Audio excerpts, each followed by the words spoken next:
இப்போ விதி என்ன சொல்லுது அப்படின்னா ஒரு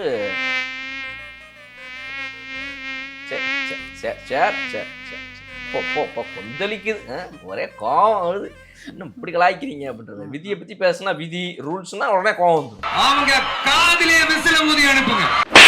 ஏவா வேலு அவர்கள் எந்திரிச்சு அடிக்கடி பேசுறது, KN நேரு அவர்கள் எந்திரிச்சு அடுத்தது பேசுறது, மரபு மரபு. என்னங்க மரபு மரபு மாண்பு இந்த ரெண்டு வார்த்தை விடாம பேச. மாண்பை பத்தி அவங்க பேசவே கூடாது, டென்ஷன் ஆயிடும். திமுக எல்லாம் மாண்பை பத்தி பேசுறாங்க.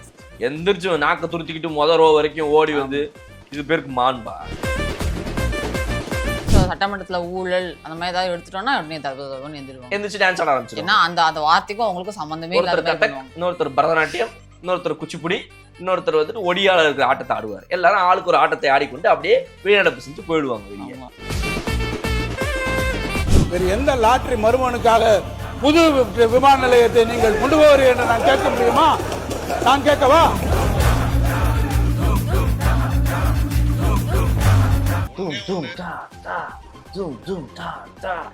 இந்த பேஜ் மேலதான் வந்துட்டு இந்த DMK IT விங்குன்னு சொல்லி இருக்குங்க. இந்த பேஜ் மேலதான் எனக்கு தெரிஞ்சு உரிமை மீறல் கொடுத்துருப்பாங்கன்னு நினைக்கிறேன். இந்த மாதிரி நீக்கப்பட்டதெல்லாம் வந்து எடுத்து போடுறாங்க. இதுக்கு பேர் தான் DS, டபுள் ஸ்டாண்டர்ட். இந்த லைவை வந்து கட் பண்ணாம அது டிலேல போட்டு அவை குறிப்பிட்ட நீக்கினா அதெல்லாம் வெளியேறக்கூடாது. மொத்தமா போடுங்க லைவ் அப்படியே டைரக்டா. இதெல்லாம் பண்ணவே கூடாது. அப்பதான் வந்து இவங்க மொத்தமா டைரக்டா ரொம்ப அட்வான்டேஜ் எடுத்துப்பாங்க DMK இத. அப்ப நாளைக்கு மேடை பேச்சுல இவங்க என்னெல்லாம் பேசியிருக்காங்க அது மாதிரி பேச ஆரம்பிச்சிருவாங்க. எங்க தண்ணி வருதோ இல்ல அங்க தண்ணி வரணும். ஏன்னா 3 நாள்ல என்னடி திறப்பான்னா நிஜமாவே திமுகவை நம்புவர்கள் இன்னும் இருக்கிறாங்க. ரைட்டுங்களா? அந்த அளவுக்கு இவங்க அவங்களுடைய மைண்டுக்குள்ள போய் புத்தி வச்சிருக்காங்க. அண்ட் இதுல வந்து சொல்ல முடியாத நிறைய விஷயங்கள். சொல்ல முடிஞ்சது இவ்வளவுதான். ஒரு வீடியோல நம்மளால சொல்ல முடியாதது இவ்வளவு இருக்குது. அவங்க எப்படி எல்லாம் இவங்களை மேனிபுலேட் பண்றாங்க, என்னென்னலாம் பண்றாங்க, எதனால அவங்கலாம் அவ்வளவு பேர் இவங்களுக்காக வந்துட்டு ஆதரவு தெரிவிக்கிறாங்க அப்படின்றதெல்லாம் வந்துட்டு ஓப்பன் சீக்ரெட் வந்து சொல்ல முடியாது.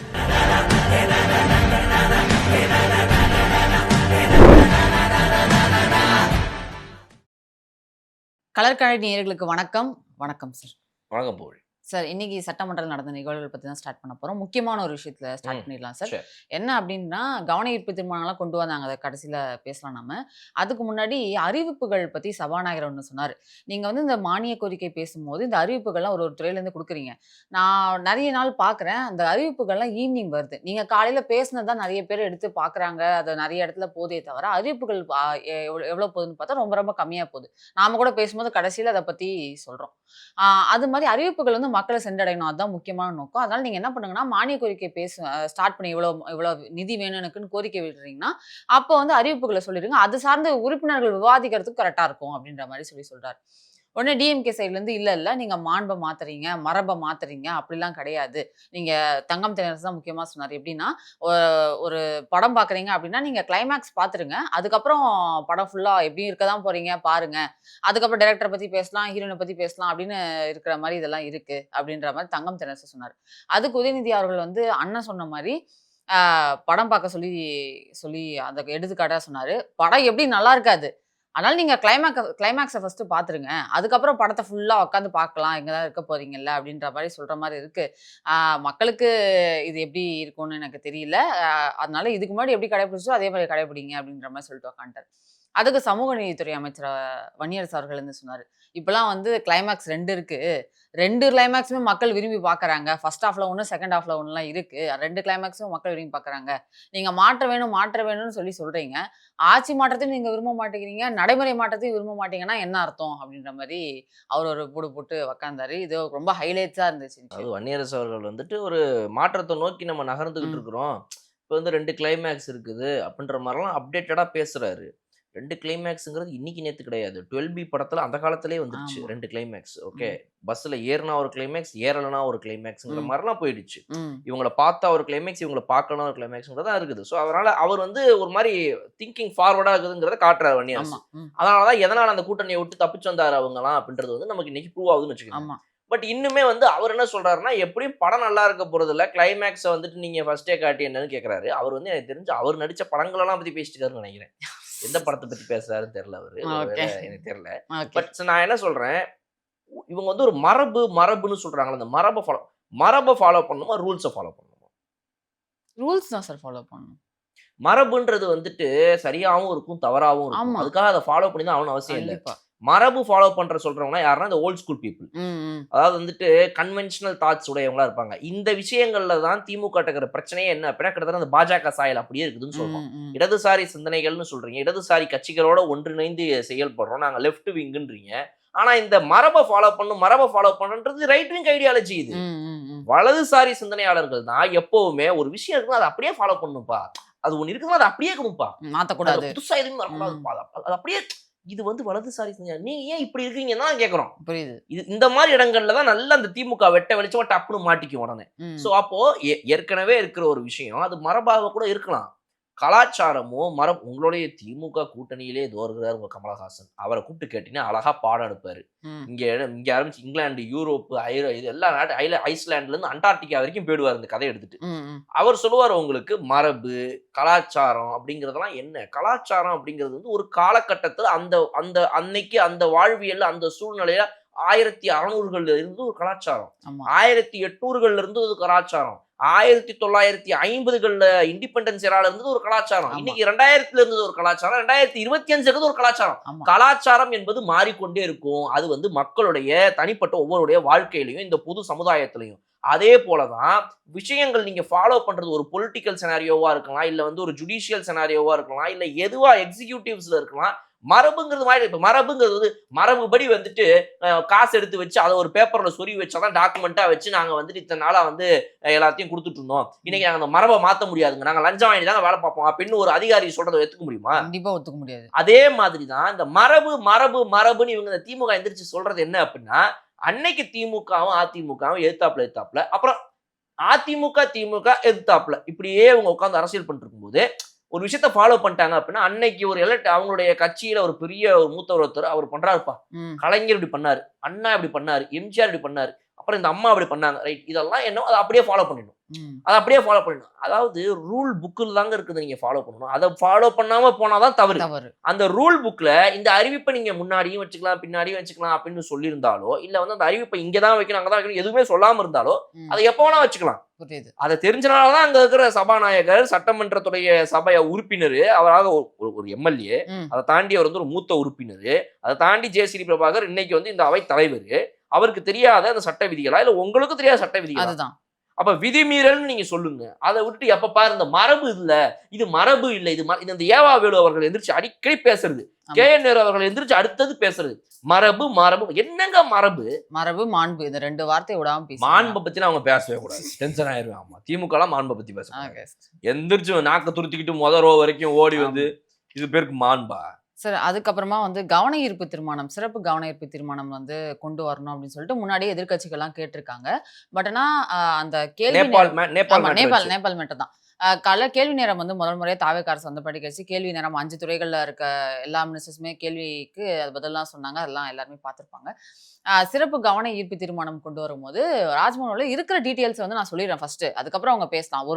ஒரு சின்ன சேஞ்ச் கொண்டு வருவாங்க, அதே வந்து எதிர்கட்சியால யாருமே தாங்கிக்க முடியல. மரபு, அதுவும் மரபு தான். ஆமா, கவன ஈர்ப்பு தீர்மானம் நாங்க கேட்கணும், நாங்க கொண்டு வரணும், நாங்க கொண்டு வந்த பிறகு அதுக்கு பதில் சொல்றது தானே கரெக்ட். அது எப்படி அவங்க அப்ப நாங்க எதுக்கு வந்திருக்கோனே உதயநிதி அவர்கள் கேட்டார். இப்ப நான் அதில் ஒன்று கேட்கிறேன். இப்போ விதி என்ன சொல்லுது அப்படின்னா, ஒரு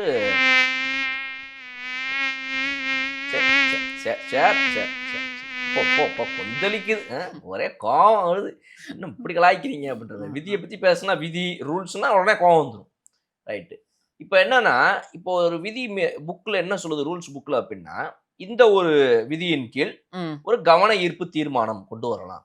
அரசின் கவனத்தை ஈர்ப்பதற்காக நீங்க வந்து அரசின் கவனத்திற்கு இதை கொண்டு சொல்றீங்க.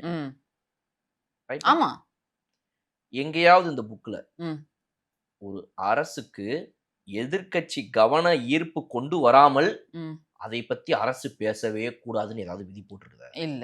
இல்ல அப்படி விதி போடதான் வாய்ப்பு இருக்கா? இல்ல அந்த இந்த விதி புக்க ரூல் புக்க இங்க இந்த வீடியோ பார்த்துட்டு இருக்கவங்க எல்லாருமே இல்ல நீங்களோ நானோ ஃபுல்லாலாம் படிச்சிருக்கிறதுக்கான வாய்ப்புகள் கிடையாது. இருந்தாலும் நம்ம சும்மா ஒரு பேசிக் காமன் சென்ஸோட பேசுவோமே. திமுக காரங்களை விட்டுருங்க, காமன் சென்ஸோட நம்ம பேசுவோம்.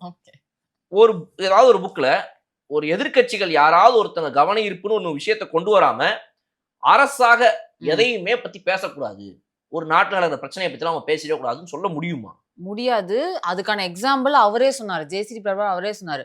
கரூர் மேட்டர் சொன்னாரு. கரூர் மேட்டர் அந்த விஷயம் நடக்கும்போது கூட்ட நெரிசல்ல இறந்தவங்கள பத்தி பேசும்போது முதலமைச்சரே அதை ஒரு கவன ஈர்ப்பு தீர்மானமா கொண்டு வந்து அதை பத்தி எல்லாம் விவாதம் பண்ணாங்க.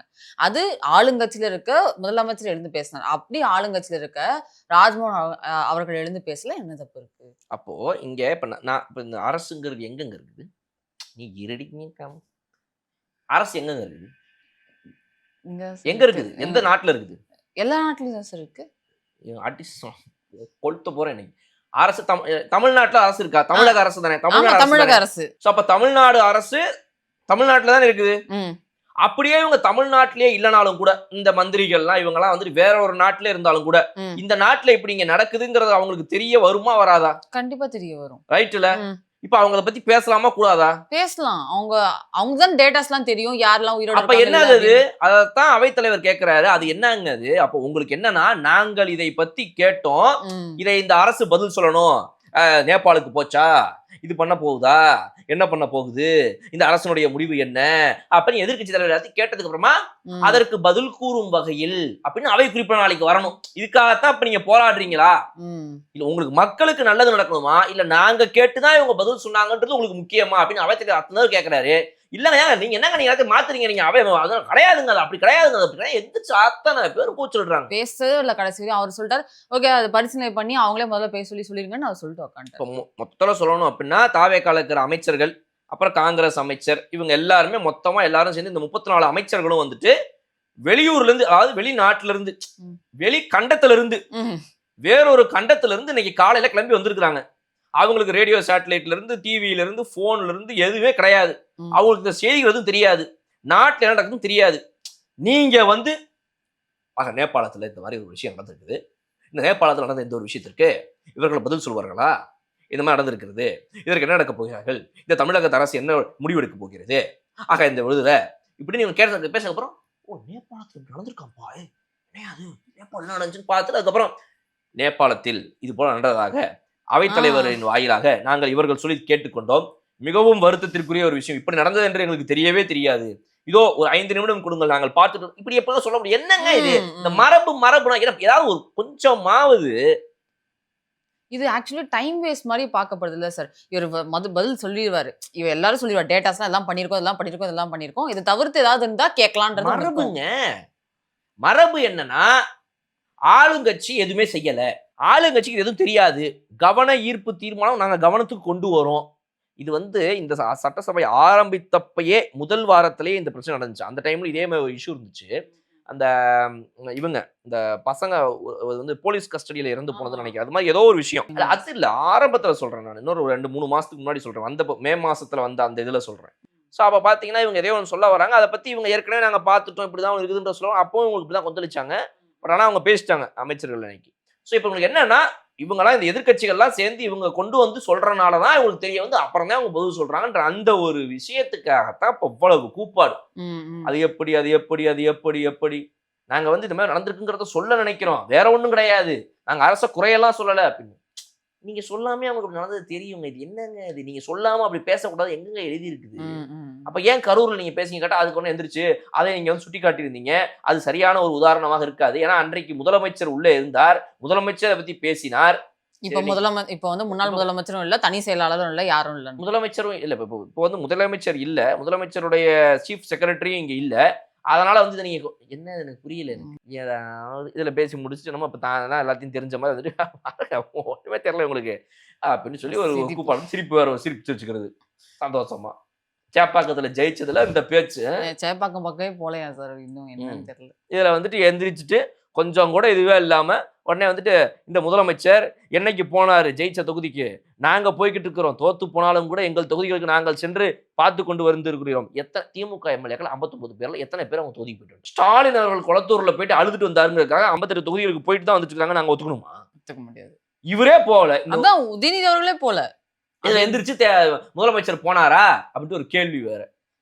அதாவது இந்த கும்பலுக்கெல்லாம் கும்பலா வந்துட்டு இவங்க எப்படின்னா, அதாவது வந்து இப்போ ரீசெண்டா பேசினப்ப நம்மள்ட்ட இவரு சொன்னார், ஆரோக்கிய சொல்லியிருந்தார் நம்ம வீடியோல, அதாவது அறிவா நான் முட்டாள்னு சொல்றவன கூட ஒத்துக்கலாம், ஆனா வந்து நான் தான் அறிவாளி அப்படின்னு சொல்லிட்டு இருக்கிற முட்டாள நீங்க என்ன சொல்லுவீங்க?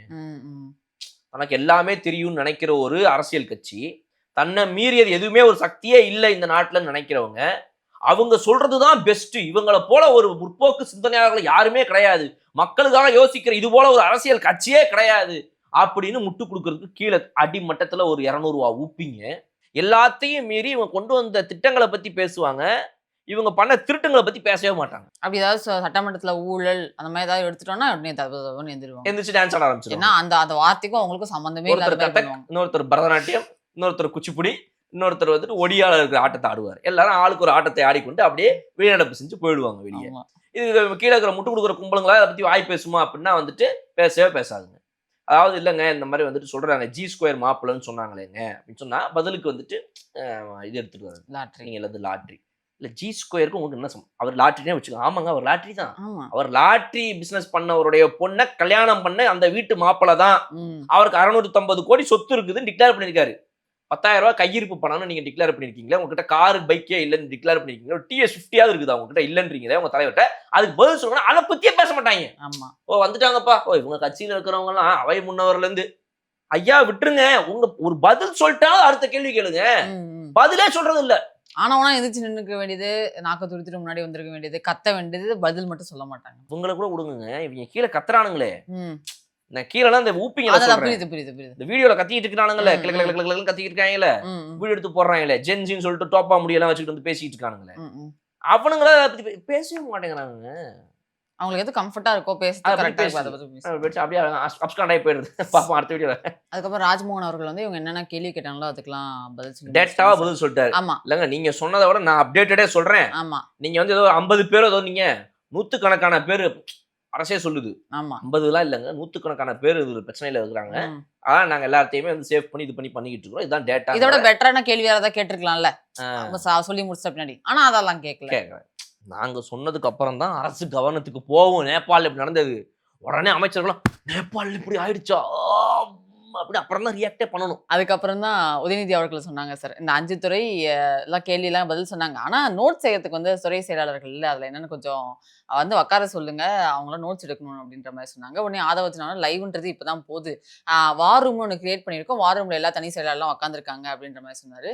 அதுக்கப்புறம் தான் அந்த நீங்க சொன்னது ஹே என்னடா புதுசா சொல்ற மாதிரி சொல்ற அப்படிங்கிற மாதிரி லைவ் எல்லாம் முன்னாடி இருந்து போயிட்டு தான் இருக்கு. சீஃப் மினிஸ்டர் இல்லைனாலும் சீஃப் செக்ரட்டரி இங்க உட்காரணும், அவங்க துறை சார்ந்து வர இதெல்லாம் நோட்ஸ் எடுத்துக்கணும் அப்படிங்கிறதுலாம் இருக்கு. அதனால அவங்க துறை செயலாளர்களை வந்து உட்கார சொல்லுங்க, அதை ஸ்ட்ரிக்டா ஃபாலோ பண்ண சொல்லுங்க அப்படின்னு K.Nero அதுக்கப்புறம் சொன்னார் சார். அப்புறம் சபாநாயகர் வந்து துரைமுருகன் அவர்கள் வந்து கோயிட்டு காட்டினதெல்லாம் வந்து சொன்னார், முன்னாளாவே முன்னவர் அவரு. இதுக்கப்புறம் தான் சார் மானிய கோரிக்கையெல்லாம் வந்து பேசுறதுக்கு முன்னாடி ஏவாவேலு அவர்கள் வந்து சொன்னாரு, இந்த அவை உரிமைக்குழு அப்படிங்கிறது வந்து ரொம்ப முக்கியமான உச்சபட்ச தண்டனை எல்லாம் வழங்கக்கூடிய ஒரு உரிமைக்குழு.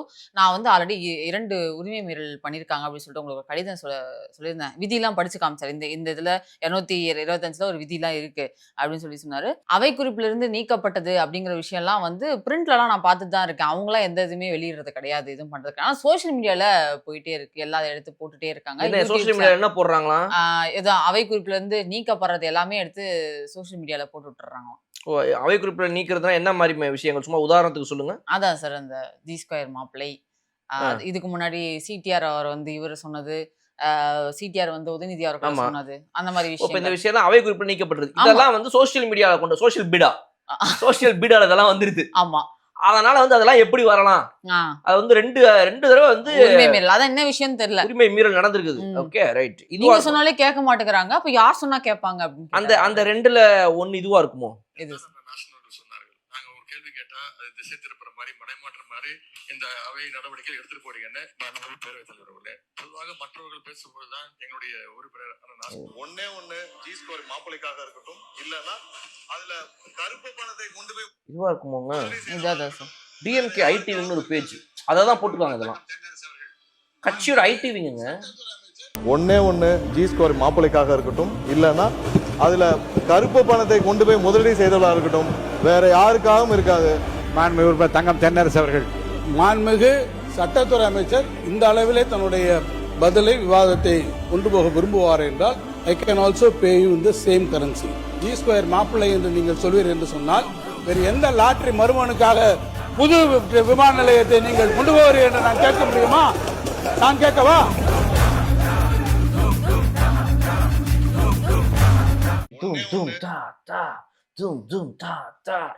இந்த பேஜ் மேலதான் வந்துட்டு இந்த DMK ITVங்கன்னு சொல்லி இருக்குதுங்க. இந்த பேஜ் மேலதான் எனக்கு தெரிஞ்சு உரிமை மீறல் கொடுத்துருப்பாங்கன்னு நினைக்கிறேன். இந்த மாதிரி நீக்கப்பட்டதெல்லாம் வந்து எடுத்து போடுறாங்க. இதுக்கு பேர் தான் டிஎஸ், டபுள் ஸ்டாண்டர்ட். அதாவது அதுக்கு வேற மாதிரி சொல்லலாம். சரி, நான் அப்படி சொல்ல விரும்பல, நான் மரியாதையா பேசி. அப்புறம் ஒரு 2வது உரிமை மீறல் இதுவா இருக்குமோ, அதாவது நம்ம மாண்புமிகு நம்ம கரூர் கம்பெனி மன்னிக்கணும், கரூர் முன்னாள் சட்டமன்ற உறுப்பினர் மாண்புமிகு சங்கி அமைச்சர் மன்னிக்கணும், மாண்புமிகு எரிசக்தி துறை அமைச்சர் அவர்கள் பேச. இப்போ தமிழ்நாட்டில் யார் பாத்ரூம்ல எவ்வளவு நேரம் உட்கார்ந்துருக்காங்க அப்படின்னு கண்காணிக்கிறதுக்கு ஒரு தனியாக அமைச்சர் வச்சிருக்கீங்களா என்பதை நான் கேட்க விரும்புறேன். ஒரு வார்த்தை பேசினால் மறு வார்த்தையை பேசுவதற்கு எங்களுக்கும் தெரியும். இதுதான் வேண்டாம். இல்ல நான் வேண்டாம்னு சொல்றேன். பேசிட்டு நீங்க நீக்கிறீங்க, மாண்பு பேரையத்துல நீக்கிறேன்னு சொல்றதுக்கு அப்புறம் பொதுவெளியில போனதுக்கு அப்புறம் நாங்க பதில் சொல்லாம ஊமையா இருந்துட்டு போறதுக்கு இந்த சபைக்கு நாங்க வரல. இது ஏதோ ஒண்ணு மிஸ் ஆகுதுங்க. இருங்க எங்களுக்கும் தெரியும். அதாவது நம்ம மாண்புமிகு நம்ம கரூர் கம்பெனி மன்னிக்கணும், கரூர் முன்னாள் சட்டமன்ற வந்துருச்சு, அவைக்கு நீக்கப்பட்ட ஒண்ணு வந்துருச்சு, மாண்புமிகு சங்கி அமைச்சர் மன்னிக்கணும், நீக்கப்பட்ட 2வது வந்துருச்சு. இப்போ தமிழ்நாட்டுல யார் யாரு பாத்ரூம்ல எவ்வளவு நேரம் உட்கார்ந்துருக்காங்க இல்ல, இதுக்கு நடுவுல ஏதோ ஒண்ணு வரணும்ங்க. எங்க அது காணாம போயிடுச்சு? அதை வெட்டி தூக்கிட்டாங்கன்னு நினைக்கிறேன் சார். அத வந்து இப்ப அவங்க போட்டிருப்பாங்க, யாரு சார்? தாவே கத்துறப்ப அதை எடுத்து போட்டிருப்பாங்க அவங்க. இப்ப அதுதான் இப்ப உரிமை மீறல். இப்ப சுத்தி இருக்கிற இந்த 2 உரிமை மீறல் இல்ல. இவருக்கு மாஸ் போட்டு தூம் தூம் தா தா தூம் தூம் தா தா அப்படின்னு சொல்லிட்டு கலைஞர் தாத்தாவின் பேரனுக்கு வந்துட்டு இந்த மாதிரி வந்து பிஜிஎம் போட்டு போடும்போது அது உரிமை மீறல் இல்ல. இப்ப உதயநிதி அவர்களும் உரிமை மீறல் பண்ணிருக்காருன்னு தானே அர்த்தம். அப்படி சொன்னா இதுக்கு உட்காந்து அவங்க ஏதாவது அழுதுகிட்டு இருக்காங்களா? இல்ல, லைவ் போயிருச்சு, மக்கள் பார்த்துட்டாங்க. நீங்க எடுத்து உங்களுக்கு வேண்டியதை வெட்டி போடுறீங்க, அவங்க எடுத்து அவங்களுக்கு வேண்டியதை வெட்டி போடுறாங்க. இப்ப இதுல என்ன பிரச்சனை? இப்ப எது உரிமை மீறல்? அது உரிமை மீறல்னு குரல் கொடுக்குற நீங்க இப்ப இது என்ன பண்ணி வச்சிருக்கீங்க? இதுக்கு பேர் என்னது? அது அவங்க பேஜ், அவங்க கட்சியில இருக்க பேஜ். இதுக்கு பேர் செல்லமா மீறலா? இது உரிமை மீறல் இல்லையா? இது என்னது? இது இதை விட முக்கியமா இப்ப நீங்க வந்துட்டு இன்னொன்னு சொல்றாங்க, இவங்க இந்த மாண்பை குறைக்கும் வகையில இருக்கக்கூடிய விஷயங்களாக இதெல்லாம் இருக்குது, இதெல்லாம் அவை குறிப்புல நீக்கணும், இந்த மாதிரி விஷயங்கள்லாம் போது சட்ட ஒழுங்கு பிரச்சனையை இது பண்ணும் அப்படி இப்படின்னு. அவ்வளவு தெரிஞ்சு எதுக்கு அதெல்லாம் பண்றீங்க? சட்ட ஒழுங்கு பிரச்சனை வரும் தெரியுது, இது வந்து மாண்புக்கு சரியான விஷயமா இல்லாம இருக்குது, அது ஏன் பண்றீங்க? அப்ப நீங்க எதுக்கு எந்த ஸ்நாக்க தூத்திட்டு ஓடி வரீங்க ஃப்ரண்ட்ல? அதை நீக்கிடுறாங்களா? தேவையில்லாம சங்கி அமைச்சர்னு சொல்றீங்க, அதை நீக்கிடுறாங்களா? எதுக்கு சொல்றீங்க அப்படி? அப்ப நீங்க சொல்லுவீங்க அதை வந்து நீக்கணும், ஆனா அது லைவ்ல வரவும் கூடாது. ஏன்னு கேட்டா இதுக்கு தான் சார் நான் லைவே வேணாம்னு சொல்றேன், நீங்க லைவை கட் பண்ணுங்க, அசிங்கமா பேசி அடிச்சுக்குவோம், என்ன வேணா பண்ணிப்போம் சார். புரியுது. ஜெயலலிதா அம்மாவை பண்ண மாதிரி சட்டசபையிலே வச்சு இங்க ஒரு அமளி துமளிய நாடகமே நடத்திடுவோம். ஆனா மக்களுக்கு தெரியாது, மக்கள் தெரியக்கூடாது சார். இன்னும் கொஞ்ச நாளுக்கு முன்னாடி அதிமுக ஆட்சியில இருந்தப்ப அவங்களுடைய இவரை வந்துட்டு அவை தலைவரை வந்துட்டு நவுத்தி விட்டுட்டு அவர் ஓடியே போயிட்டாரு. அங்க இருந்து போயிட்டு அந்த இடத்துல இவங்க உட்கார்ந்து இருந்தாங்க. தனபால் அவர்களை வந்துட்டு அங்க இருந்து கிளப்பி விட்டுட்டு இவங்க பேர் 2 பேர் மாறி இந்த சேர்ல உட்காந்துட்டு போட்டோ போஸ் கொடுத்தாங்க. அது மாதிரிலாம் பண்ற இவங்க வந்து நாகரிகத்தை பத்தியும் இதை பத்தி பேசுறாங்க. இது வந்து வெளியே வரக்கூடாது, கடைசி வரைக்கும் இதோட மறைச்சிட்டா சூப்பர். இவங்க கடந்த 5 வருஷத்துல என்னெல்லாம் பண்ணாங்களோ தெரியல. அதை வேற இப்போ சொல்லவும் முடியாம ஓபிஎஸ் அங்க போய் உட்காந்துட்டு இருக்காரு, இபிஎஸ் இங்க உட்காந்துக்கிட்டு இருக்காரு, சொல்லவும் மாட்டாங்க போல இருக்குது. 5 வருஷத்துல என்னெல்லாம் பண்ணாங்க தெரியுமா சார்? அதை நான் எப்படி சொல்லுது? உட்காந்துட்டு போங்க, லைவை கட் பண்ணி ஒரு தேவையான வெட்டி ஓட்டி. இதை விட எல்லாம் ரொம்ப அதிகமா நடந்திருக்கு அப்படின்னு நினைச்சிருப்பாங்களா நம்ம மைண்ட் வைஸ். இப்போ இதுக்கு வந்து ஜேசிடி பிரபாகர் அவருக்கு வந்து ஒரு சொல்லியிருந்தாரு, யுனைடெட் ஸ்டேட்ஸ், கிரேட் பிரிட்டன் இந்த மாதிரி இடத்துல நடக்கிற அசம்பிளிஸ்லாம் வந்து அந்த அவையிலேருந்து நீக்கிற விஷயங்கள்லாம் வந்து கட் பண்ணிட்டு நேரில் எப்படி போகிறதுன்ற நடைமுறைலாம் வந்து நடந்துட்டு தான் இருக்குது. அதை வந்து செய்தித்துறை அவங்களாம் வந்து டிஸ்கஸ் பண்ணிட்டு தான் இருக்காங்க. அதை வந்து விரைவில் கொண்டு வரப்படும்ன்ற மாதிரி, அதுக்கான டிஸ்கஷன் போயிட்டு கொண்டு வரப்படும்ன்ற மாதிரி உறுதியை ஆதவன் படத்துல வர மாதிரி தாங்க, லைவ் ரிலே கொஞ்சம் டிலே, அவ்வளவுதான். அந்த மாதிரி போட்டுற வேண்டியதான். இப்ப நம்ம ஐபிஎல் மேட்ச் பாக்குறோம், அங்க பால் 6 அடிச்சு பறந்தது உடனே எல்லாம் கத்த ஆரம்பிச்சிருவாங்க ஸ்டேடியத்துல. ஆனா அங்க வந்து ஒரு 20 செகண்ட் 30 செகண்ட் கழிச்சுதான் நம்ம போன்ல இங்க வரும் இல்லையா? அந்த மாதிரி அவ்வளவு லைவ் ஓடும். பட் கொஞ்சம் ஃப்ரண்ட்லயே முன்னாடியே அந்த லைவ்ல போறதுக்கு முன்னாடி இந்த சாஃப்ட்வேர் மூலமா போகும்போதே நீங்க வந்து ஒரு நிமிஷம் 2 நிமிஷம் டிலேல போட்டே இருக்கும்போது லைவ், அதுல நீங்க வந்து தேவையானது அங்கங்க கட் பண்ணி தூக்கிட்டீங்க அப்படின்னா வந்து லைவ்ல வரும்போது கொஞ்சம் தேவையாத விஷயங்கள்லாம் லைட்டா அவாய்ட் பண்ணிடலாம். பட் நான் என்ன சொல்றேன், அதெல்லாம் பண்ணக்கூடாதுன்றேன். அதை பண்ண அவங்க ரொம்ப ஆட ஆரம்பிச்சிருவாங்க.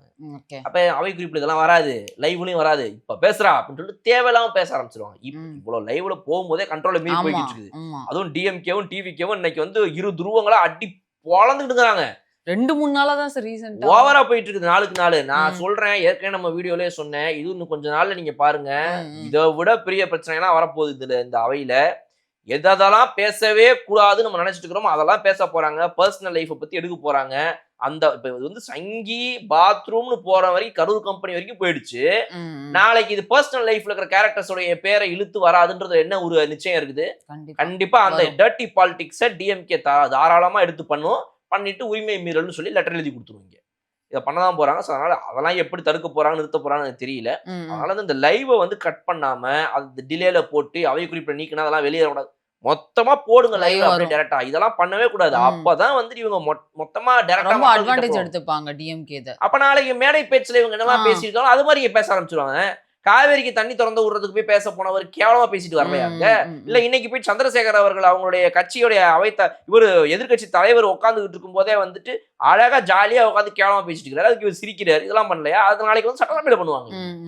அதனால வந்துட்டு இந்த லைவ் டிலேவெல்லாம் போடக்கூடாதுங்க. லைவ் அப்படியே போடணும். இது வரணும். அப்பதான் வந்து தெரிய வரும் மக்களுக்கு. ஓகே. மானிய கோரிக்கை சம்பந்தமான விஷயங்கள்லாம் வந்து டிஸ்கஸ் பண்ண ஸ்டார்ட் பண்ணாங்க சார். அப்பதான் வந்து டிஎம்கேலேருந்து ராஜா அவர்கள் வந்து பேச ஸ்டார்ட் பண்ணாங்க.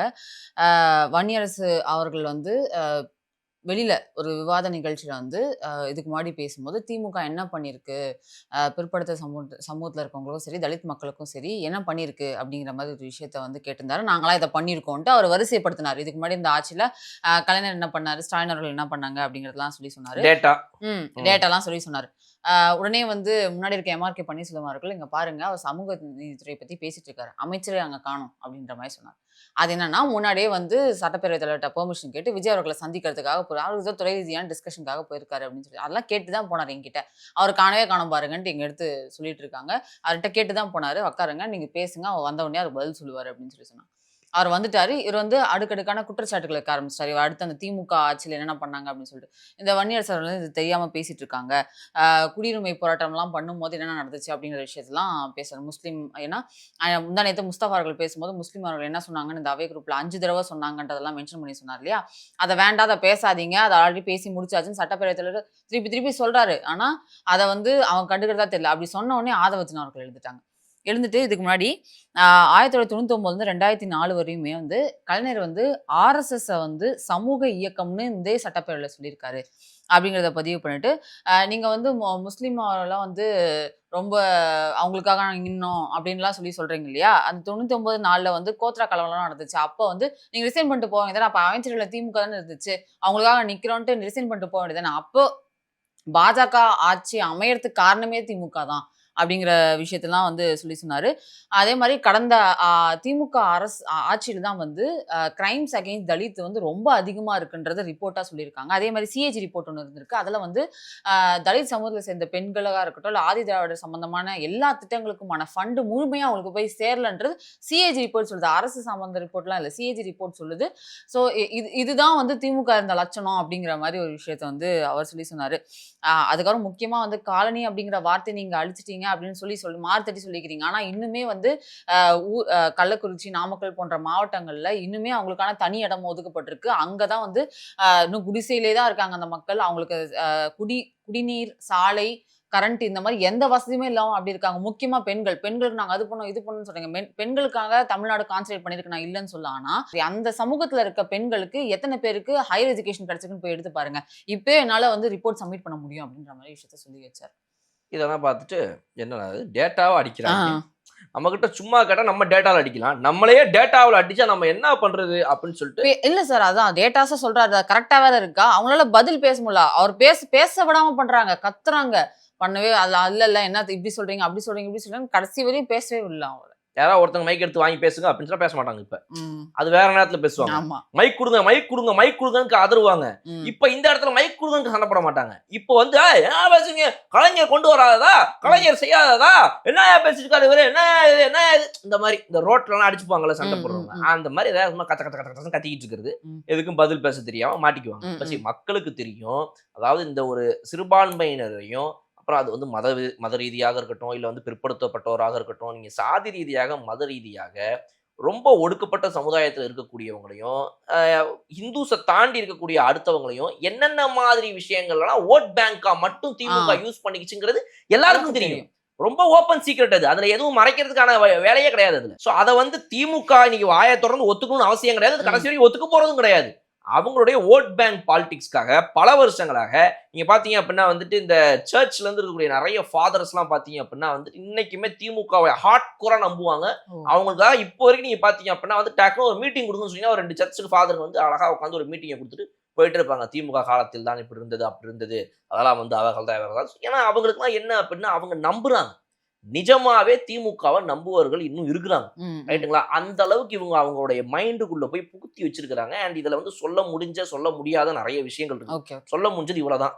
ஒரு வீடியோல நம்மளால சொல்ல முடியாதது இவ்வளவு இருக்குது. அவங்க எப்படி எல்லாம் இவங்களை மேனிபுலேட் பண்றாங்க, என்னென்னலாம் பண்றாங்க, எதனால அவங்கலாம் அவ்வளவு பேர் இவங்களுக்காக வந்துட்டு ஆதரவு தெரிவிக்கிறாங்க அப்படின்றதெல்லாம் வந்துட்டு இட்ஸ் ஓப்பன் சீக்ரெட், வந்து சொல்ல முடியாது. அந்த அளவுக்கு தான் இவங்க வந்து பயன்படுத்தி இருக்கிறாங்க.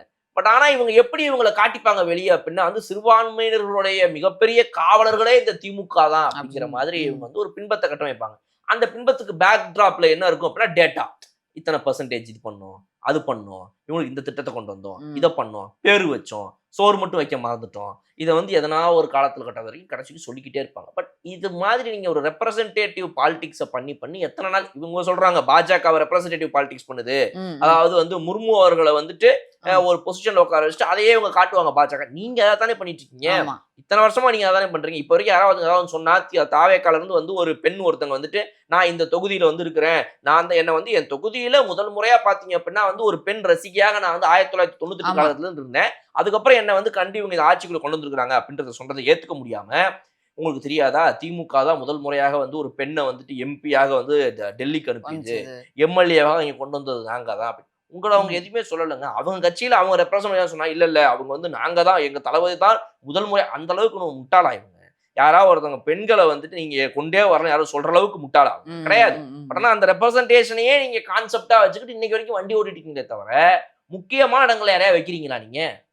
அவங்க கட்சியில இருக்கிற மிகப்பெரிய பொறுப்புகள் இருக்கக்கூடியவங்களுடைய பெயர்களை சுட்டி காட்டி விட நம்மளால கேட்க முடியும். ஏன் அவங்க நீங்க ஒரு பெரிய இடத்துல இன்னைக்கு உட்கார வைக்கிற, ஏன் அவங்க இன்னும் அப்படியே நீங்க ஹேண்டில் பண்றீங்கன்றது முதல்ல. இப்ப இருக்கிற 59 பேர்ல எத்தனை பெண்கள் இருக்காங்க நாம சொல்ல முடியுமா சார்? யாருமே இல்ல. எல்லாத்தையும் விடுங்க. விசிகேவை இப்போ இத்தனை நாள் வரைக்கும் எப்படி ட்ரீட் பண்ணிட்டு இருந்தாங்க?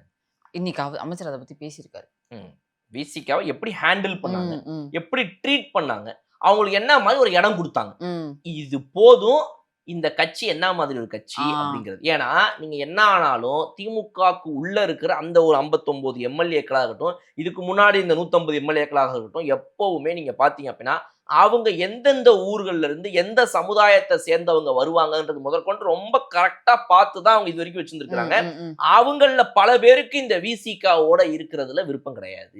அந்த விசிகாவோட இருக்கும்போது அது தேவையில்லாம அது வேற மாதிரி ஒரு பாலிடிக்ஸ் தான் அவங்க பண்ணிக்கிட்டு இருப்பாங்க திமுக. பட் ஆனா அதையும் மீறி விசிக பல ஆண்டுகள் இவங்களோட பயணம் பண்ணி இன்னைக்கு ஒரு வழியா வேற வழியே இல்லாம அப்படின்ற பட்சத்துல இயற்கையின் ஒரு அமைப்பா இன்னைக்கு அவங்க அதை விட்டு வெளியே வந்திருக்காங்க அப்படிங்கும்போது வந்து ரொம்ப சந்தோஷமான ஒரு விஷயம். கண்டிப்பா சார். இதை சுட்டி காட்டி பேசும்போதுலாம் நீங்க சொன்ன மாதிரி தலித் அமைச்சர்கள் 8 பேருக்கு இடம் கொடுத்துதான் தாவேக அரசு அப்படி அவங்களுக்கு ஆட்சியும் அதிகாரத்திலையும் பங்கு கொடுத்துருக்குன்னு. இது கே நேரு ஒரு பதில் சொன்னாரு. அவர் அந்த மாதிரி ஃபண்ட் எல்லாம் போல அப்படின்ற மாதிரிலாம் சொல்றதெல்லாம் கிடையாது. ஆட்சி மாற்றத்தப்போ அந்த ஃபண்ட் அப்படின்னு இருக்கும், அதனால முழுமையா யாருக்குமே போய் செல்லலாம், அங்கங்க ஒண்ணு நடந்திருக்கும் அப்படின்றத சொல்லிட்டு, அதான் நீங்க வந்து இருக்கீங்கல்ல, இதே 1 வருஷம் இருந்தீங்கன்னா அப்படிங்கிறாரு அவரு.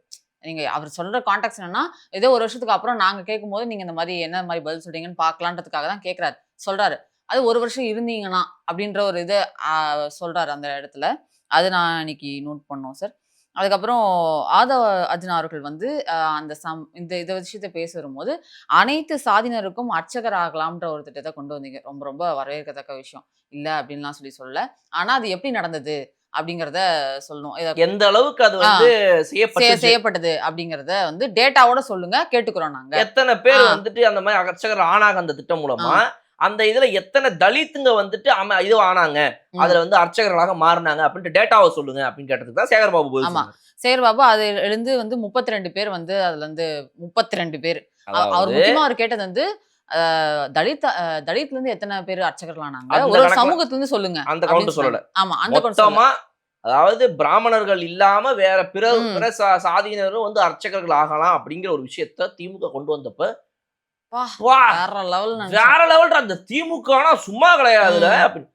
இத்தனை வருஷத்துல 32 பேர் தான் மொத்த தமிழ்நாட்டுல 8 கோடி பேர் இருக்கிற இடத்துல 32 பேர் தான் இது வரைக்கும் ஆயிருக்காங்க. கேட்டா அது வந்துட்டு சட்ட ரீதியா தேவையில்லாம சில பேர் கேஸை போட்டு இழுவையில வச்சிருக்காங்க. அதனால எங்களால வந்து அந்த திட்டத்தை வந்து சரியா இன்னும் வந்து நிவர்த்தி பண்ண முடியல அப்படின்னு சொல்லி சொல்றேன். அது டேட்டாஸா சொல்லுவாரு. அவர் நிறைய சொல்லுவாருன்னு பார்த்தா 32 பேருன்னு சொல்லி முடிச்சுட்டு நல்மணம் படைத்த 2 பேரை வந்து திருப்பி அந்த கேஸ் போட்டாங்க. நீங்க வந்து கலைஞர் வழி பெரியார் வழியில வர்றாங்கன்னா நீங்க அதை கண்டிப்பா நடவடிக்கை எடுத்து இது பண்ணுங்க அப்படின்னு சொல்லிட்டு உடனே ஆதவர்ஜுன் அவர்கள் இங்க பாருங்க இதுதான் 32 பேருக்கு டக்குன்னு அப்பாயின்மெண்ட் ஆர்டர் கொடுத்து ஜியோ ஒன்று பாஸ் பண்ணி அப்பாயின்மெண்ட் ஆர்டர் கொடுத்து பேப்பரோட அது முடிஞ்சிச்சு. அதுக்கப்புறம் நான் நேத்து போன வீடியோல சொன்னேன், இவங்க வந்து ஒரு ஸ்கீம்னு கொண்டு வருவாங்க. ஒரு பஸ்ஸுக்கு கொடியாட்டிட்டு கிளம்பிடுவாங்க. அதுக்கப்புறம் எந்த பஸ்ஸும் போகாது. அப்படியே அவங்க எல்லா ஸ்கீமையும் கொண்டு வந்ததை ப்ராப்பரா பண்ணியிருந்தாங்கன்னா எதுக்குங்க இது வரைக்கும் 15 கிராமங்கள்ல பஸ்ஸே இல்லாம ஒவ்வொருத்தங்களுக்கும் இந்த 100 நாளுக்குள்ள ஒரு 15 கிராமங்களுக்கு பஸ்ஸை விட்டுருக்காங்க இவங்க 100 நாளுக்குள்ள. இவங்க இவ்வளவுதான் ஸ்கீமுங்கிறது அந்த பேப்பரு, அதுக்கு ஒரு கணக்கு. ஆனா அதுக்கு பாத்தீங்க அப்படின்னா விட்ட ஒரு பஸ் கிடையாது, விட போவதாக சொன்ன 400 பஸ்ஸுக்கும் கணக்கு காட்டிடுவாங்க. அதுல வந்து கிங்கு அதெல்லாம் கரெக்டா காமிச்சிருவாங்க. இதெல்லாம் போய் சேர்ந்துச்சு. அது விளம்பரம் வேற படுத்திடுவாங்க. நாங்க அதெல்லாம் பண்ணிட்டோம். ஸ்டாலின் நடந்து வந்துகிட்டு இருப்பாரு, ஒரு பிஜிஎம் போட்டு பின்னாடி 2 நர்ஸ் பொண்ணுங்க நடந்து விடுவாப்பா. அடுத்து டாக்டருங்க நடந்து வரட்டும், அப்புறம் கூலி தொழிலாளிகள், அப்புறம் வந்துட்டு பெண்கள் ஆண்கள் ரெண்டு பேர் நடந்து வருவாங்க. இவர் நடந்து வந்துட்டு இருப்பாரு. இது ஒரு டெம்ப்ளேட்டா ஒரு போட்டோ ஷூட், ஒரு வீடியோ ஷூட் பண்ணி எலெக்ஷனுக்கு வீடியோ போட்டுறது. நிறைய மதவாதிகளோட அழுத்தத்தினால கடைசி வரையும் சுப்ரீம் கோர்ட்ல வந்து 5 வருஷம் அந்த கேஸ் நடந்துச்சு. 5 வருஷமே ஜெயிக்கல, அது கிடப்பிலே போட்டுச்சு. ஆனா நாங்க கண்டிப்பா அதை ஜெயிச்சு அந்த பெரியார் வழியில வரக்கூடிய அந்த திட்டத்தை செயல்படுத்துவோன்ற மாதிரி ஆதவர்ஜுன் சொன்னாங்க. இப்பதான் ராஜ்மோகன் அவர்கள் எழுறாரு. ராஜ்மோகன் அவர்கள் எழுந்து வந்து நாங்க அதை பண்ணோம் இதை பண்ணோம். முக்கியமா நான் வந்து உயர்கல்வித்துறை அமைச்சர்ல தலித்துக்கு கொடுத்தீங்கன்னு சொல்லி கோவி ஸ்ரீனிவாசன் அவர்கள் கொடுத்துருக்காங்க. அதே மாதிரி அங்க கேபி அன்பழகன் அவர்கள் கொடுத்துட்டாங்க அப்படின்னு சொல்லி சொல்றீங்க. ஆனா பள்ளி கல்வித்துறையில எத்தனை பேருக்கு கொடுத்துருக்கீங்க அப்படின்னு ஒரு கேள்வி இருக்கு. அது நான் ஃபர்ஸ்ட் கேட்கிறேன். அது மட்டும் இல்லாம நான் உங்களுக்கு செஞ்சோம், அதை செஞ்சோம், இதை செஞ்சோம் அவர் எழுந்து அப்படி பேசுறாரு. அந்த டிஎம்கே உறுப்பினர் ராஜா அவர்கள் கே நேரு அதெல்லாம் சொல்றாரு. அதெல்லாம் உங்களோட செஞ்சோம்னு சொல்றது கிடையாது. அது உங்களோட கடமை. அந்த சமூகத்துல வந்து நான் கொடுத்தாதான் உனக்கு கிடைக்கும்ன்ற நிலையில இல்லாம நீங்க கொடுக்க வேண்டியது உங்களோட கடமை, நீங்க கொடுத்துதான் ஆகணும். அது மட்டும் இல்லாம நீங்க வந்து இப்ப வெளியில ஒரு இடத்துல வந்து RS பாரதி அவர்கள் வந்து இதெல்லாம் நான் அவங்களுக்கு செஞ்சது வந்து அவங்களுக்கு போட்ட பிச்சைன்ற மாதிரி பேசியிருக்காரு. அதை வந்து கோட் பண்ணி அவர் சொல்லியிருக்காரு. அது மட்டும் இல்ல இதெல்லாம் எங்களுக்கு கொடுக்கறது வந்து நீங்க போட்ட பிச்சை அப்படின்னு சொல்றது அது உடனே அதுக்கு அவங்க ஆக்சுவலி சொல்லல சார் எதுவுமே. ஏவாவேலு அவர்கள் எந்திரிச்சாங்க, பக்கத்துல எந்திரிச்சாங்க, பின்னாடி இருக்கலாம் எந்திரிச்சாங்க. உடனே கே நேரு இப்படி சொல்றாரு, பாரதி அப்படின்னு சொல்றாரு. அப்பதான் அவங்களுக்கு ஞாபகமே வருது யார் சொன்னதுன்னு. அதுக்கு ஏதாவது பேச முடிஞ்சுதா அவங்க? இதெல்லாம் ஏற்கனவே பேசி அவருக்கு வார்னிங்லாம் கொடுக்க வேண்டியது, அதெல்லாம் பேசி முடிச்சாச்சுங்க. முடிஞ்ச கதை எதுக்குங்க பேசுறீங்க? பொதுக்கூட்டங்கள்ல நடக்கிறதெல்லாம் இங்க வந்து பேசலாமாங்க? அப்ப நீங்க வந்து 2 கேரக்டர், நீங்க அந்நியன் அம்பி, இங்க வந்தா அம்பி, அதுவும் அம்பி ஃபுல்லாலாம் கிடையாது. கோவம் வந்தா அந்நியனா மாறிடுவீங்க.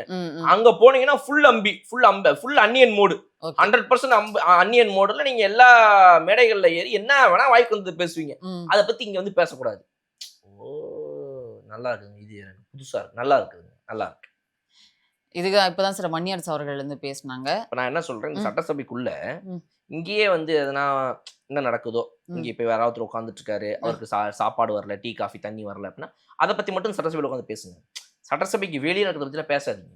நேபாளத்துல பொதுக்கூட்டத்தில் நடந்ததெல்லாம் உள்ள இட்டு வராதீங்கன்னு சொல்லி சொல்றேன். நேபாளத்துல வந்து நடந்தது, இல்ல வந்துட்டு இங்க ஒருத்தவங்க வந்து கூலி தொழிலாளிகள் வந்து போராட்டம் பண்றது, இல்ல வந்து செவிலியர்கள் போராட்டம் பண்றதோ, இல்ல வந்துட்டு இன்னைக்கு எதுவுமே அதை பத்தி பேசாதீங்க. முடியுமா? முடியாது சார். அதை பேசுறதுக்காக தான் நீங்க வந்திருக்கீங்க. ஆனா நீங்க இந்த சட்டசபைக்கு வெளியே என்ன பண்ணீங்க அதை பத்தி இங்க பேசக்கூடாது. நல்லா இருக்கு. இதுக்கு பேர் என்னது? மரபை வந்து ஃபாலோ பண்ணணுங்க. நம்ம என்னைக்காவது ஒருத்தவங்க வெளியே பேசுறது இங்க பேசுறோமா? கிடையாது. அரசியல் மேடைகள்ல போய் என்ன வேணா சண்டை போட்டுக்குங்க, அரசியல் மேடைகள்ல போய் என்ன வேணா பேசிக்கலாம், அவனே இவனே இதுவே அதுவே என்ன வேணா திட்டிக்கலாம். அது அரசியல் மேடை. உள்ள வந்துட்டோம்னா மாண்போட பேசணும் சார். அதே ஆள் தானே சார் நீங்க. இங்க நீங்க என்ன பேசுறோம் இதே ஆள் தானே அங்க போய் அதை பேசுறீங்க. எப்படி மக்களுக்கு இதை பிரிச்சு பார்க்க தெரியும்? மக்களுக்கு என்னப்பா இவர் இப்படி சொல்லிட்டாரு, எப்பா என்னப்பா அவர் சட்டமன்றத்துல இப்படி சொல்லிட்டாரு, ஏப்பா என்னப்பா அவர் அரசியல் மேடையில இப்படி சொல்லிட்டாரு, இப்படி யோசிக்கிறாங்க. என்னப்பா அவர் இப்படி சொல்லிட்டாரு, நீங்க சொன்னதை தானே எல்லாம் யோசிப்பாங்க. நியூஸ்ல வந்து இப்படி அவர் பேசினார் அப்படித்தானே வரும். சட்டமன்றத்தில் பேசினார் அதனால் இது பிரச்சனை இல்லை, மேடையில் பேசினார் அதனால் தான் இது பிரச்சனைன்னு சொல்ல முடியுமா? எங்க போனாலும் உங்க உடம்பு உங்க வாய் தானே அது. அப்ப உங்க வாயை இங்க கண்ட்ரோல் பண்ணுவீங்க, அங்க கண்ட்ரோல் பண்ண மாட்டீங்க. அப்படி வேணா பேசுவீங்க. இது அரசியல் பார்த்து அலசி அடிக்கணும், லோக்கலா இறங்கி அடிக்கணும். லோக்கலா அடிக்கிறது ஒரு மரபு, அந்த மரபெல்லாம் விட்டு வச்சிடணும். அதை பத்தி உள்ள வந்து பேசக்கூடாது. இப்போ ராஜா அவர்கள் என்ன சொன்னார்ல, திமுக என்ன பண்ணிருக்கு ஆதி திராவிட மக்களுக்குன்னு, அது வெளியில பேசினது. அது அவங்க உள்ளிட்டு வரும்போது பிரச்சனை இல்ல, நாம உள்ளிட்டு டபுள் ஸ்டாண்டர்ட். இந்த டைம்ல தான் சார் வன்னியரசு அவர்கள் வந்து பேசினார். அவர் பேசும்போது டிஎம்கே ஏடிஎம்கே வந்து பொது தொகுதியில வந்து தலித்தோட நிறுத்தணும்லாம் சொல்லி அதை பேசிட்டு இருந்தீங்க. அப்போ வந்து இதை வந்து எப்படி நீங்க சொல்றீங்கன்றத மட்டும் எனக்கு சொல்லுங்க. கோட்பாடுகள் அடிப்படையில சொல்றீங்களா, இல்ல பரிதாபப்பட்ட நிலையில சொல்றீங்களா? பரிதாபப்பட்டு தலித் மக்களுக்கு பரிதாபப்பட்டு நீங்க ஒரு கொடுக்குறோமேன்றதுக்காக கொடுக்குறீங்களா? ஏன் அப்படின்னா போன ஆட்சியில வந்து 4 விசிகா எம்எல்ஏக்கள் இருந்தாங்க. இதுல வந்து 2 பேர் தான் இருக்காங்க இப்போ இருக்க. அப்போ ஒரு அமைச்சர் கூட தரல. ஆனா 2 பேர்ல ஒருத்தருக்கு இப்ப அமைச்சரை குடுத்துருக்காங்க. இது கோட்பாடு அடிப்படையில் நடக்கக்கூடிய அரசுன்னு சொல்லலாம். ஆனா நீங்க வந்து 4 எம்எல்ஏ இருக்கும்போது அவங்களுக்கு ஆட்சியிலும் அதிகாரத்திலும் பங்கு உண்டு அப்படிங்கிறத வந்து சொல்லவே இல்ல. 40 பேர் இருந்தாலும் கொடுக்க மாட்டாங்க. ஆமா.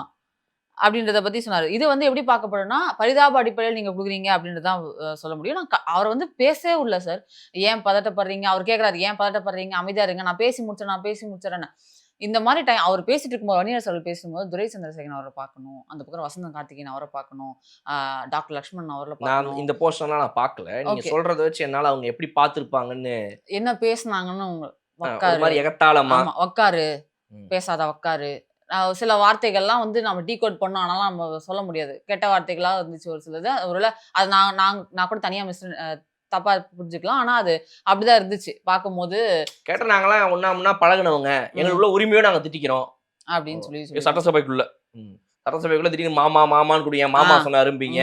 அப்புறம் எய்தாப்புல உட்காந்துருக்கிற ஒருத்தர் வந்துட்டு திடீர்னு ஒரு காலசாரமான விவாதம் போயிட்டு இருக்கும்போது நீங்க கெட்ட வார்த்தையில திட்டினாலோ இல்ல கையை நீட்டி பேசினாலோ ஒருமையில பேசினாலோ நாங்க அதை வந்துட்டு உங்களுக்குள்ள தேவைப்படும். என்னங்க புரியுறங்க, நீங்க எப்ப உங்களுக்குள்ள நடக்கிறதுன்னு விட்டுறணும், எப்ப இதை வந்து சீரியஸா எடுத்துக்கணும், எப்ப சீரியஸா எடுத்துக்கல அப்போ வந்து உரிமை மீறல் நினைப்பீங்க. அப்ப சீரியஸா எடுத்துக்கலாம் இது எங்களுக்குள்ள நாங்க பேசிக்கிறோம். என்னங்க இது double standard, high standard of politics தமிழ்நாட்டில் இன்னைக்கு டிவிக்கு கொண்டு வந்திருக்கு. இவங்க இன்னும் இந்த டபுள் ஸ்டாண்டர்ட் பாலிடிக்ஸை பண்ணிக்கிட்டு இருக்காங்க. இது எப்ப திருந்த போதா தெரியல கட்சி. இந்த சோஃபா மாடல் அப்படின்றது சொன்னா நான் விளக்கம் கொடுத்துட்றேன். ஏன் அப்படின்னா ஒரு தலித்தா இருக்கவங்களுக்கு ஒண்ணு கிடைக்குது அப்படின்னா, இப்போ ஊர் சைட்லயே வெள்ளை சட்டை போட்டு போனாங்க அப்படின்னா, இவனுக்கு வந்தா வாழ்வ பாருடா, ஒரு கார் வாங்கிட்டேன்னா இவனுக்கு வந்தா வாழ்வ பாருடான்னு சொல்லி சொல்றாங்க. ஒரு அமைச்சர் அதை வந்து கொடுத்தது வந்து பரிதாபகரமா தான் நீங்க பாக்குறீங்களே தவிர, இது ஒரு அரசியல் கோட்பாடா பார்க்கலன்றது என்னோட இது அப்படின்னு சொல்லிட்டு அவர் உட்காந்துட்டார். அதுக்கப்புறம் நிறைய கான்வர்சேஷன் போச்சு. பிரேமலதா விஜயகாந்த் அவங்க நடுவில் இருந்து இவங்க பேசவே விடல. அதுக்கப்புறம் பிரேமலதா விஜயகாந்த் அப்புறம் எழுந்தாங்க. எழுந்துட்டு நான் எல்லாருக்கும் வணக்கம் சொல்லிட்டு, விஜயகாந்த் அவரோட பிறந்தநாளுக்கு யாரெல்லாம் வந்து விஷஸ் கொடுத்தீங்களோ அவங்களாம் ரொம்ப ரொம்ப நன்றி அப்படின்னு சொல்லிட்டு, சட்டமன்றம் அப்படின்னா மக்களுக்கான விஷயங்கள் பேசுற இடம் தான். மக்களுக்கு இந்த பிரச்சனை இருக்கு, அதை பத்தி இது பண்ணி கொடுங்க. தெரியாதுங்க இத்தனை நாளா. ஆனா பெஸ்ட் பெர்ஃபார்மிங் இல்ல இவங்க. ஓகே 2-3 நாளா நான் பார்க்குறேன் வந்து சண்டை. அவங்க ஒண்ணு கேட்டாங்கன்னா இது ஒண்ணு, இது ஒண்ணு கேட்டா இது ஒண்ணு. இன்னும் சொல்ல போனா சட்டமன்றம் வந்து முந்தா நேத்துலாம் வந்து 8 மணி நேரம், 9 மணி நேரம், 10 மணி நேரம் நடந்திருக்கு. அது ஏன் காரணம்னா இந்த மாதிரி விவாதிக்கிறதுனால தான் காரணம். மானிய கோரிக்கை மட்டும் பேசிட்டு வந்தோம்னா அப்படி கிடையாது. ஸோ அதை மட்டும் பேசுங்க அப்படின்றது என் தாழ்மையான கோரிக்கையா இருக்கு அப்படின்னு சொல்லிட்டு உட்காந்துட்டாங்க. ஓகே. இல்ல பெஸ்ட் பெர்ஃபார்மிங் எம்எல்ஏ ஒருத்தங்க இந்த மாதிரி சொல்றாங்க அப்படின்னா அதெல்லாம் நம்ம வந்து உள் வாங்கிக்கணும். சும்மா கிடையாது. சாட் ஜிபிடியே கொடுத்துருக்கு வேற அவார்டு. ஆமா, சும்மா சொல்லக்கூடாது. இல்லை அதெல்லாம் அவங்க சொன்னாங்கன்னா கரெக்டாக தான் இருக்கும். அது இன்னும் சட்டமன்றம் போயிட்டு இருக்கு சார். என்ன அப்படிங்கிறத பார்க்கலாம். மானிய கோரிக்கை அதை பத்தி பேசும்போது முன்னாடி அறிவிப்புகள் இருந்துச்சு இல்லை சார் 3 துறையிலும். அதில் அந்த முக்கியமான அறிவிப்புகள் மட்டும் நான் சொல்லிடுவேன். இஸ்லாமிய சமூக மாணவியர் இளங்கலை உயர்கல்வியை தொடரும் வகையில் அரசு நிர்ணயிக்கும் கட்டணத் தொகையை அரசே வழங்கும் திட்டம் தொடங்கப்படும். இதுக்காக ஆண்டுக்கு 20 கோடி ஒதுக்கீடு செய்யப்பட்டிருக்கு சார். இது வந்து சிறுபான்மையினர் நலத்துறையிலேருந்து. இஸ்லாமிய மாணவர்களுக்கு 2000 ரூபாய். 9ஆம் 10ஆம் வகுப்பு பயிலும் இஸ்லாமிய மாணவருக்கு அரசு மற்றும் அரசு உதவி பெறும் பள்ளிகளில் அவங்களுக்கு வந்து கல்வித்தொகை 2000 கொடுக்கப்படும் அப்படின்ற மாதிரி சொல்லியிருக்காங்க. அதுக்கடுத்து சமூக நீதித்துறையில் ஆதி திராவிடர் மற்றும் பழங்குடியினர் நல பள்ளிகள் மற்றும் விடுதிகளில் சிறப்பாக பணிபுரியும் ஆசிரியர் மற்றும் காப்பாளர்களுக்கு அறிவொளி ஆசிரியர், அறிவொளி காப்பாளர் விருது வழங்கப்படும் அப்படிங்கிற மாதிரி சொல்லியிருக்காங்க. ஆதிதிராவிடர் மற்றும் பழங்குடியின மாணாக்கரின் பாதுகாப்பை உறுதி செய்ய அரண் விடுதி மேலாண்மை அமைப்பு உருவாக்கப்படும்.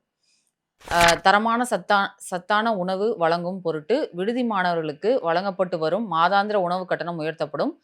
விடுதிகள் சம்பந்தமான அப்டேட்ஸ்லாம் நிறைய வந்திருக்கு சார். எல்லா விஷயமும் அவங்களுக்கு வந்து கிடைக்கணும் அப்படிங்கிறதுக்கான அறிவிப்புகள், மின் இணைப்பாக இருக்கட்டும், அவங்க கல்விக்கு தேவையான விஷயங்கள் இருக்கட்டும், அது எல்லாமே கிடைக்கணும்னு சொல்லியிருக்காங்க. ஊடகத்துறையில் இளம் திறமைகளை ஊக்குவிக்க உட்பயிற்சி உதவித்தொகை வழங்கும் ஊடகத்திறன் ஊக்குவிப்பு திட்டம் செயல்படுத்தப்படும் என பேரவையில் அறிவிப்பு வெளியிட்டிருக்காரு அவரு வன்னியரசு அவர்கள். சமூக நீதி விடுதிகளை பராமரிப்பதற்கான தொகை 50,000 75,000 உயர்த்திருக்காங்க. கல்லூரி விடுதிகளுக்கு இந்த தொகை 50,000 1 லட்சமாக உயர்த்தி வழங்கப்படும் அப்படிங்கறத சொல்லியிருக்காங்க. அப்புறம் முக்கியமா கரெக்டா என்ன சொல்லியிருக்காங்க அப்படின்னா வந்துட்டு இனிமேல இந்த சிறுபான்மையினர் ம். அப்புறம் வந்துட்டு பிற்படுத்தப்பட்டோர், மிகவும் பிற்படுத்தப்பட்டோர், ம். அதையும் விட ரொம்ப முக்கியமான விஷயங்கள் யாருன்னு பார்த்தா தலித். இவங்க ஆமா. யாரையுமே வச்சு இனிமே திமுக அரசியல் பண்ண முடியாது. ஆமா. இவங்களுக்கெல்லாம் என்ன தேவையோ அவங்களுக்கு கிடைக்க வேண்டியத ஒரு துறை ரீதியா நாங்க குடுக்க வேண்டியது குடுத்துட்டே இருப்போம். ம். அவங்க நல்லா இருப்பாங்க. இனிமே இவங்க தான்டா நமக்கு அப்படின்னு இவங்க யாருமே உங்கள தேடி வரமாட்டாங்க. அப்படின்னு திமுகவோட கதை க்ளோஸ். அப்படின்றது தான் இது சொல்லுது. ஆமா. இன்னும் இது ஒரு முக்கியமான அறிவிப்பு சார். தூய்மை பணியாளர்களுக்கு கான்கிரீட் வீடுகள். தூய்மை பணியாளர்களுக்கு அகம் திட்டத்தின் கீழ் 2500 கான்கிரீட் வீடுகள் கட்டி தரப்படும் அப்படின்னு சொல்லி ஒரு அறிவிப்பு வந்திருக்கு. புரிஞ்சுது? ஆமா. எல்லா இடத்துலயும் எல்லா இடத்துலயும் அதாவது சில பேர் நினைச்சுன்னு இருந்தாங்க. ம். நமக்கு தான் கிரிக்கெட் ஆட தெரியும். அதை விட முக்கியம் கிரவுண்டே நமது தான். ம். இதுக்கப்புறம் நம்ம என்ன அப்படியே ஆட தெரிஞ்சவன் ஆப்போசிட்ல வந்தாலும் அவனை கிரவுண்டுக்குள்ளே விடக்கூடாது. ம். அவனை கிரவுண்டுக்கு வெளியவே நிறுத்திடணும். அவனை கிரவுண்டுக்குள்ள விட்டாதானே அவன் வருவான். அதையும் மீறி கிரவுண்டுக்குள்ள வர பார்த்தான் அப்படின்னா ஸ்டேடியம்லயே வச்சு ஒரு 4 பேரை ஏதாவது ஒன்று பண்ணிட்டு அந்த 4 பேரை இவன் தான் அந்த ஸ்டேடியம்ல வச்சு இப்படி பண்ணிட்டான். ம். ம். இவன் உள்ள வந்தனால தான் ஸ்டேடியம்ல 4 பேர் இப்படி பாவமா போயிட்டாங்க பாருங்க. 4 பேரை கொன்னுட்டான் ஸ்டேடியம்ல வச்சு. இவனை கிரவுண்டுக்குள்ள இறக்குனா என்னெல்லாம் ஆகும் ம். அப்படின்னு ட்ரை பண்ணி பார்க்கறாங்க. அதையும் மீறி கிரவுண்டுக்குள்ள வந்து இப்ப இந்த கிரவுண்டும் என்கிட்ட வந்துருச்சு. ஆட தெரிஞ்சதும் நான் தான் எல்லாருக்கும் தெரிஞ்சிச்சு. இத்தனை நாளா உனக்கு ஆடவே தெரியாது. நீ வெறும் பேட்டை புடிச்சு ஆடுற மாதிரி நடிச்சிட்டு ஏமாத்திக்கிட்டு இருந்த. இருந்த. உன் நடிப்புக்கு டைம் முடிஞ்சு போச்சு. உனக்கு அப்படியே நடிக்கணும் அப்படின்னா இந்த ஸ்டேடியத்துக்கு வெளியே ஒரு இடம் இருக்குது. அங்க இதுக்கு முன்னாடி நான் நடிச்சிட்டு இருந்தேன். அதை முடிச்சுட்டு இப்ப நான் இங்க வந்துட்டேன். இப்ப கிரவுண்ட் ஏன்ட்டு இருக்குது. நீ வேணா வெளியே போய் நடிச்சுக்க அப்படின்னு சொல்லுது இந்த அரசு. ம். இதையும் மீறி இல்ல ஏங்க இவருக்கு தெரியாதுங்க ஆடுறதுக்கு. இவர் எத்தனை நாள் இந்த கிரவுண்ட்ல நின்று இந்த கிரிக்கெட் ஆடுறாரு நான் பார்க்கவா? சரி இப்படி ஓரமா போய் உட்காந்து பாரு அப்படின்னு சொல்லி இப்ப ஸ்டேடியத்துல இவங்களை உட்கார வச்சிருக்காங்க. இப்ப இங்கேருந்து உட்காந்துக்கிட்டு எத்தனை நாள் இந்த பேட்ஸ்மேனுக்கு ஆட தெரியலங்க. இவர் என்ன ஆடுறாரு? இவர் அவுட்டே ஆக்க முடியல யாருனாலையுமே. யாருமே அவுட் ஆக்க மாட்டேங்கிறீங்க. ம். ம். அனுப்புங்க சார் இவங்கள அப்படின்னு சொன்னா எப்ப அவுட் ஆக்கினா தானே இப்ப அனுப்ப முடியும்னு அம்பையர் சொல்றாரு. ம். ம். அப்ப நீ உனக்கு அவ்வளோ பெரிய ஒரு கிரிக்கெட் தெரிஞ்சிருந்தா, நீ அவ்வளோ பெரிய பவுலரா இருந்தா, நாங்க ரொம்ப வருஷமா டிராஃபி வின் பண்ணிட்டு இருந்தோம்னு சொன்னா நினைச்சோம். ஆளா இருந்தா ஒரு பால் போடு ம். அவுட் ஆக்கு அப்படின்னு சொன்னா அது போட தெரியல. ஏன் இவர் மங்கூஸ் பேட் வச்சிருக்காருங்க, இவர் ஸ்பிரிங் பேட் வச்சிருக்காருங்க, இவர் அதனால அடிக்கிறாருங்க அப்படின்னு கதை விட்டுட்டு உட்காந்துட்டு இருக்கிறவங்க இறங்கி போய் பால் போட்டு அவுட் ஆக்கிட்டு அப்புறமா நீங்க யாருன்றத சொல்லுங்கன்றது தான் இன்னைக்கு தமிழ்நாடு அரசியலுடைய நம்ம வேற சில முக்கியமான விஷயங்களை அடுத்த டிஸ்கஸ் பண்ணலாம்.